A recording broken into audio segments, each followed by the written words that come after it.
আমরা অলরেডি জানি যে জিরো কুপন বন্ড থেকে প্রাপ্ত কোনো আয় অথবা সুদ ব্যক্তি পর্যায়ে কিন্তু মওকুফ করে দেওয়া হয়েছে। সেই পর্যায়ে আমরা বলি যে আমাদের যে অন্যান্য বন্ড যেমন সুকুক বা অ্যাসেট ব্যাক সিকিউরিটি সহ অন্যান্য সকল ধরনের বন্ডের উপর ব্যক্তিগত এবং কোনো কোম্পানি নির্বিশেষে আমরা এই কর মওকুফের আমরা আবেদন করছি।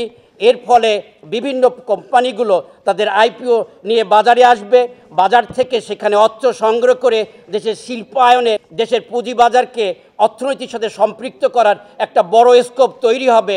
সেই ক্ষেত্রের ফলে আমাদের রাজস্ব আয়ও বেড়ে যাবে বলে আমরা দৃঢ়ভাবে বিশ্বাস করি। আপনাদের সহযোগিতা নিয়ে আপনাদের তথ্যের মাধ্যমে আমরা আগামী দিনে একটি স্মার্ট পুঁজিবাজার বাস্তবায়ন করব। সার্বিকভাবে আমাদের যে বিশ্বব্যাপী যে অর্থনৈতিক একটা মন্দা তার প্রভাবও কিছুটা আমাদের এই শেয়ার মার্কেটে বা পুঁজিবাজারে এসে পড়েছিল। আমরা সেই প্রেক্ষাপটে আমরা পুঁজিবাজারটাকে ওইভাবে আমরা দাঁড় করাতে হয়তো আমরা পারিনি বা ঘুরে দাঁড়াইনি সেটা। তা যাই হোক, এখন এখানে আমরা আস্থার জন্য আপনারা অলরেডি দেখেছেন যে আসলে বর্তমান বোর্ড অফ ডিরেক্টরস কিন্তু আমরা বিভিন্ন পর্যায়ে কাজ করছি।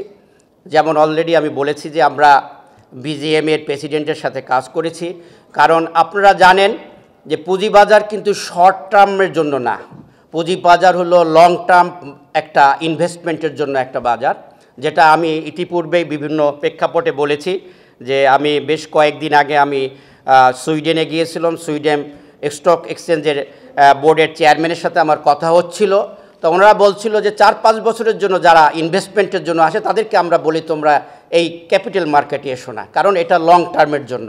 আর আমরা সেই প্রেক্ষাপটেও আমরা চিন্তা করছি। তা আমাদের বিজিএমের সাথে আলোচনার প্রেক্ষাপটে আমাদের বিজিএমের প্রেসিডেন্ট মহোদয় আমাদেরকে সহযোগিতার আশ্বাস দিয়েছে এবং ওনারা বলেছে যে ওনাদের অনেক গ্রিন ফ্যাক্টরি আছে যারা আসলে ক্যাপিটাল মার্কেটে যাদের অবস্থান নেওয়া দরকার আছে।